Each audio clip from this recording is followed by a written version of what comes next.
Iran की missile कहने को तो आसमान में उड़ रही हैं, लेकिन इसका धुआं आम आदमी के पोर्टफोलियो में आंसू ला दिया है। हाँ, सबके पोर्टफोलियो लाल हो चुके हैं। किसी का -10%, किसी का -18%, किसी का -22% तक टूट चुका है। लेकिन यह अवसर खुशी के आंसू में बदल सकता है सही टाइम पर खरीदारी करके। तो आज हम लोग 5 स्टॉक्स के फंडामेंटल और टेक्निकल बेसिस पे बात करेंगे। लेकिन ध्यान रखना, ये वीडियो बाय और सेल रिकमेंडेशन नहीं कर रही है, सिर्फ स्टडी और एजुकेशन पर्पस पे। और 5वां स्टॉक जो है, बेचारे के साथ कुछ और होना था और हो और कुछ गया। बोलते हैं ना, होनी प्रबल है। तो इसी के साथ पहला स्टॉक की बात करते हैं, मीशो। ये वाला स्टॉक काफी चर्चित में रहा है। कभी ना कभी आप लोगों ने इससे कुछ ना कुछ प्रोडक्ट मंगाया है सस्ते के चक्कर में। लेकिन क्या ये कंपनी सस्ता माल बेच करके प्रॉफिटेबल हो पा रही है या नहीं?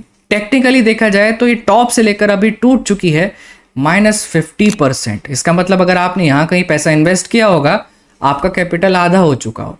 इवन ये अपने आईपीओ वैल्यू से भी नीचे ही ट्रेवल कर रही है। आई थिंक 20 रुपए का यहाँ पर भी डिफरेंस दिख रहा है। तो टेक्निकली देखा जाए, कंपनी अभी लॉस में दिख रही है टेक्निकली। फंडामेंटल चलते हैं, क्या ये वहां से वीक दिख रही है या नहीं? मीशो का मार्केट कैप यहाँ पर 65,000 करोड़ का है। बाप रे, कंपनी तो बहुत बड़ी है। इसका मतलब शायद ये एक्सपांड कर रही है अपने आप को। लेकिन यहाँ दुखती नस यहीं पर लोगों की हो रही है। आरओसी और आरओई सब के सब बाप रे 12 बज रही है, यहाँ तो नेगेटिव में दिख रहे हैं। आरओई का मतलब होता है रिटर्न ऑन इक्विटी। इक्विटी मतलब शेयर जिसने खरीदे हैं उसके पैसों से या उसके बेसिस पे क्या कंपनी प्रॉफिटेबल हुई है या नहीं। और एक एग्जांपल पे देखते हैं, मैंने अगर यहाँ पर 100 रुपये इन्वेस्ट किया तो क्या इसका रिटर्न निकल के आया? -264%। आरओसी का मतलब होता है रिटर्न ऑन कैपिटल एम्प्लॉयड। इसका एक फॉर्मूला होता है EBITDA upon total capital employed. खैर, हम उतना डेप्थ में नहीं जा रहे, इसको हम लोग बेसिक्स में समझते हैं। यहाँ पर 60-40 का रेशियो बैठता है। कंपनी का डेट का पैसा प्लस फंड रेजर का पैसा, उनके पैसों को यूज करके क्या कंपनी प्रॉफिटेबल पे हुई है या नहीं, तो वो है -8%। मतलब यहाँ पर फंड रेजर वाले भी रो रहे होंगे। नीचे चलते हैं कंपनी की सेल्स और एक्सपेंसेस पे। सेल्स यहाँ पर दिखी है 2025 तक दिसंबर में 3,518 करोड़। ये सारी जो वैल्यू आपको दिख रही है, करोड़ में ही बात हो रही है। लेकिन अगर आप इसके एक्सपेंसेस पे जाओगे तो ये तो भैया सेल्स से ज़्यादा हो गई है। तो ये तो वही बात हो गई, लगाया था हमने 35 लाख का, तो 36 लाख का लॉस कैसे हो गया? ये वही चीज़ है, जितने की यहाँ पे प्रॉफिट नहीं हो रही है उससे ज़्यादा ये जेब से भरपाई कर दे रहे हैं। एक्सपेंसेस कंपनी के उससे ज़्यादा हैं। नीचे चलते हैं, कंपनी के शेयर होल्डर कौन कौन है और हमारे प्रमोटर कितना उसको होल्ड कर रहे हैं। प्रमोटर ही यहाँ पे 16% है। मतलब कंपनी एटलीस्ट 40-50% तो होना था। यहाँ पे कंपनी को खुद पे भरोसा नहीं है। यहाँ पर देखो, यही होता है, जो चीज़ सस्ता हो गई है वहाँ पर आपको पब्लिक सबसे ज़्यादा आम आदमी ही दिखेगी। अभी यहाँ पर टाइटन क्यों नहीं खरीद पा रहे हैं? क्योंकि 4,000 पे चल रहा है, तो वहाँ पे पब्लिक कम दिखेगी। आप देखना, यहाँ पर पब्लिक ज़्यादा क्यों है? क्योंकि सस्ता मिल रहा है। लेकिन यहाँ पे प्रमोटर आप देखो खुद ही कम है, तो कंपनी पे भरोसा थोड़ा कम हो सकता है। यहाँ पर DIs थोड़े ज़्यादा दिख रहे हैं रादर देन FIs, इसलिए यहाँ पर कंपनी थोड़ा सा वीक दिख रही है। थोड़ा सा ऊपर आते हैं, सेम अगर यहाँ पर देखोगे मार्च तक भी सेम कंपनी वही चीज़ कर रही है। मतलब जेब से ज़्यादा भर रही है, उसके सेल्स हो ही नहीं पा रहे। सेल्स यहाँ पर देखो 9,390 करोड़ का सेल्स करी है, लेकिन एक्सपेंसेस वही का वही, लगभग 10,000 करोड़ के आसपास। मतलब 700 करोड़ यहाँ पर लॉस में दिख रहा है। अगर आप देखोगे ऑपरेटिंग प्रॉफिट 500 करोड़ का माइनस में दिखा रहा है। इसलिए कंपनी यहाँ पर थोड़ा सा नेगेटिव में परफॉर्म कर रही है। चलते हैं हम लोग दूसरे कंपनी पे, Tata Motors passenger vehicle. Same but different, no money no honey. Top से लेकर बॉटम अभी ये भी टूट चुका है -56% बिफोर स्टॉक का जो स्प्लिट हुआ था। टॉप की वैल्यू अभी दिखा रही है 717, लेकिन ये कंपनी गई थी 1100 रुपये। स्टॉक के कारण ये आपको नीचे दिखा रहा है। टाटा मोटर्स क्या कर रहे हो यार, इतना वीक कैसे हो सकते हो? चलते हैं इसके फंडामेंटल पर। फंडामेंटल पे अगर हम लोग देखेंगे, कंपनी का मार्केट कैप है 1,15,663 करोड़। बहुत तगड़ा मार्केट कैप है। यहाँ पर अभी आप देखोगे स्टॉक का PE 19.2 है। PE का मतलब होता है प्राइस टू अर्निंग। मतलब कंपनी से अगर मुझे 1 रुपये कमाने हैं तो कंपनी का 19 रुपये के हिसाब से आपको 1 रुपये निकाल के मिलेगा। ROC और ROE यहाँ पर काफ़ी अच्छे दिख रहे हैं, 20 और 28%। तो इसका मतलब कंपनी का ROC और ROE कितना होना चाहिए? देखो, it is all about chain reaction. ऐसा नहीं कि कंपनी का अगर आरओसी बहुत अच्छा है तो बहुत आउट परफॉर्म करेगी कंपनी, नहीं। Sales, expense, promoter, equity, shareholder सब उससे जुड़े होते हैं। लेकिन जनरली यहाँ पर देखा जाए तो 15 के अगर ऊपर है आरओसी और आरओई तो उसको अच्छा कंसिडर किया जाता है। नीचे हम लोग आते हैं सेल्स और एक्सपेंसेस पे। यहाँ पर आपको और अच्छा एग्जांपल समझ में आएगा। यहाँ देखो, कंपनी ने दिसंबर 2025 तक सेल किया है 70,108 करोड़ का। उसमें से इनने, अब देखो एक्सपेंस इसने कितना कम है, 1000 या 800 करोड़ का आपको दिख रहा है डिफरेंस यहाँ पर। 69,229 करोड़ का इनने कंपनी से वही प्रॉफिट से एक्सपेंस लगाया, तो आपका डिफरेंस कितना आया, 879 करोड़।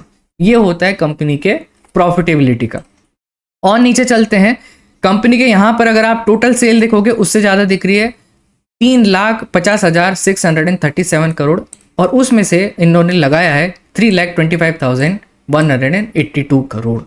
नीचे चलते हैं, कंपनी के प्रमोटर और इक्विटी शेयर होल्डर कैसे परफॉर्म कर रहे हैं। यहाँ प्रमोटर पर थोड़ा गौर करने वाली बात है, 4% की कमी मुझे यहाँ पर दिख रही है।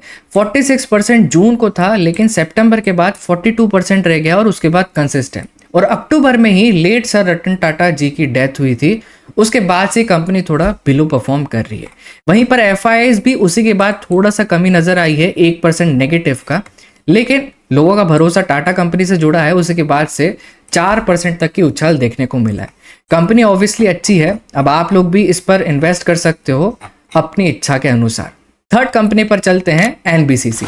देखो एनबीसीसी गवर्नमेंट कंस्ट्रक्शन कंपनी है, इन्होंने काफी सारे प्रोजेक्ट कंप्लीट करके दिए हैं, लाइक मेट्रो के लिए पाथ बनाना, टनल खोदना, हाईवेज प्रोजेक्ट पर काम करना, और अभी काफी सारे प्रोजेक्ट इनके पेंडिंग है। लेकिन टेक्निकली अगर हम लोग बात करें तो कंपनी बार बार ये शेयर प्राइस को छू छू करके ऊपर जा रही है, और अभी वॉर के चलते हुए वापस वही पोजीशन पर आई है।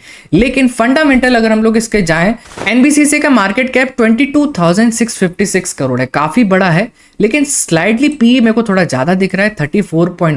कहते हैं 20 से अगर ज्यादा है तो अच्छा नहीं माना जाता है, लेकिन मैं बोलूंगा कंपनी का एक चेन रिएक्शन होता है प्रॉफिट और एक्सपेंसेस का। अगर कंपनी के पास पेंडिंग प्रोजेक्ट ज्यादा है तो हो सकता है पी की वैल्यू धीरे से नीचे आ जाए। आरओसी आरओई यहाँ पे काफी हैंडसम दिख रहे हैं, 33.2 और 25.5, जिस पे हम लोगों ने ऑलरेडी डिस्कस किया। चलते हैं एक्सपेंस और सेल पर, तो क्लैरिटी चेक और ज्यादा मिल जाएगा। सेल्स अभी तक इसने कर चुकी है दिसंबर 25 में 3022 करोड़, जो डिफरेंस आया है वो है 114 करोड़। इसका मतलब कंपनी कहीं ना कहीं प्रॉफिट जनरेट कर रही है। धीरे से नीचे चलते हैं, प्रमोटर जैसे गवर्नमेंट की है तो कंसिस्ट रहेगी, यहाँ पर 61.75% के हिसाब से कंपनी को होल्ड करके रखी है। पब्लिक यहाँ पर धीरे से ऊपर नीचे होते हुए दिख रही है, क्योंकि भाई वॉर हो रहा है तो भाई बेचो, प्रोजेक्ट नहीं हो पाएंगे उस हिसाब से। लेकिन यहाँ पर थोड़े से डीआईएस ऑलरेडी सब कंपनी में आपको ज़्यादा ही दिखेंगे, क्योंकि यहाँ पर इंडिया नहीं ग्लोबली प्रेशर में है वॉर के चलते हुए, तो यहाँ पर डीआईएस आपको हल्के से ज़्यादा देखने को मिलेंगे।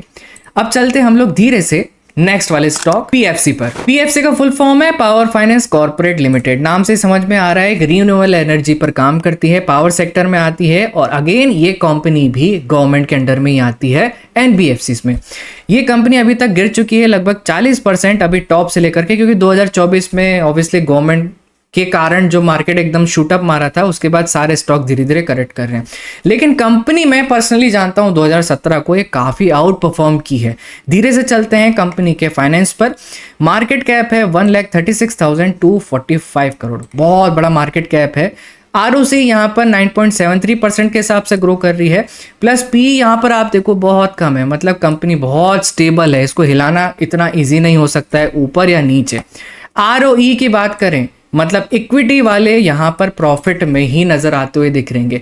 पर्सनली मैं स्टॉक को देखा हूँ 2017 से, it was travelling around at 74, now it is at near about 400, तो मतलब रिटर्न छप्पड़ फाड़ के दिया है। यहाँ पर आप प्रमोटर को देखोगे कंसिस्ट है, 59.99% को होल्ड करके रखा है, मतलब गवर्नमेंट को फर्क नहीं पड़ेगा कि कौन शॉर्ट कर रहा है कौन खरीद रहा है, हम अपना काम करते बैठेंगे। एफआईज देखोगे यहाँ पर ज्यादा है, और एक लौती कंपनी में देख पा रहा हूँ जिसके डीआईएस इस वॉर में चलते हुए कम दिख रहे हैं। पब्लिक यहाँ पर आप देखो केवल 10% है। ये स्टॉक को रडार में रखा जा सकता है इस वॉर पे भी। आ चुके हम लोग आखिरी स्टॉक, सस्पेंस भरा स्टॉक, जी एंटरटेनमेंट। हम सब लोगों ने टेलीविजन पे जरूर देखा होगा, लेकिन ये टेलीविजन अब टूट चुका है लगभग 90% के आसपास, मतलब आपका पैसा लगभग साफ समझो भाई ऐसी क्या ट्रेजेडी हो गई इतनी बड़ी कंपनी को। ट्रेजेडी हुई थी एक टाइम पे सोनी लिव OTT प्लेटफॉर्म का और जी एंटरटेनमेंट, ये दोनों मर्जर होने वाले थे। जैसे कि जियो और हॉटस्टार मर्जर हुआ है, जियो हॉटस्टार, वैसे ये दोनों मर्जर होने वाले थे। बीच में कौन आ गया?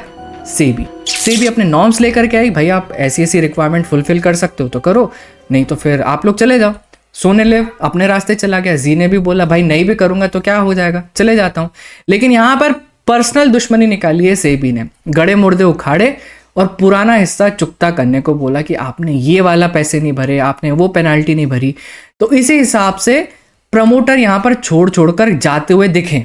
प्रमोटर यहाँ पर आप देखो केवल 4% है यार, 4% कैसे फिर इंप्रेस कर पाएगी कंपनी फंड रेजर को। लेकिन यहाँ पर इंप्रेस किया है आम आदमी को। यहाँ देखो जरा, आम आदमी का दिमाग सस्ता और लाइन लगाना वहां पहले चले जाएंगे। पब्लिक दोगुनी हो गई है जब से कंपनी घाटे पे आई है। 24% पे थी 2023 पर, और आज देखो 59, ऑलमोस्ट 60% पब्लिक तो भाई उसको होल्ड करके बैठी है। प्रॉफिट कहां से जनरेट होगा? 3% 4% के प्रमोटर के हिसाब से। मतलब कंपनी को खुद की कंपनी पे भरोसा नहीं है, तो कैसे आकर्षित होगी कंपनी आउट परफॉर्म करने के लिए। मैं ये नहीं बोल रहा कि कंपनी बुरी है, लेकिन यहाँ पर फंडामेंटल मैटर्स। मार्केट कैप है 7,000 करोड़ का, स्टॉक का पी बुरा नहीं है 12.2, ROC 9.21% के हिसाब से और बुरा नहीं, ROE भी लगभग 6.71 के हिसाब से चल रहा है। यहाँ पर सेल्स और एक्सपेंस पे आओगे 2,280 करोड़, नॉट बैड। उसमें से एक्सपेंस निकाल दो 2,024 करोड़, हाथ में बचा 256 करोड़। मतलब कंपनी प्रॉफिट तो जनरेट कर ली, लेकिन ऐसा क्या हो गया? प्रमोटर ही यहाँ पर द्वंद्व समास हो चुके हैं। अब आप लोग को समझ में आया होगा ये जो चेन रिएक्शन है, it is very much important कि एक चीज से कंपनी नहीं चलती। आई होप ये वीडियो आपको काफी इंफॉर्मेटिव लगी होगी। शेयर जरूर करना अपने लोगों के साथ और चैनल को सब्सक्राइब कर देना।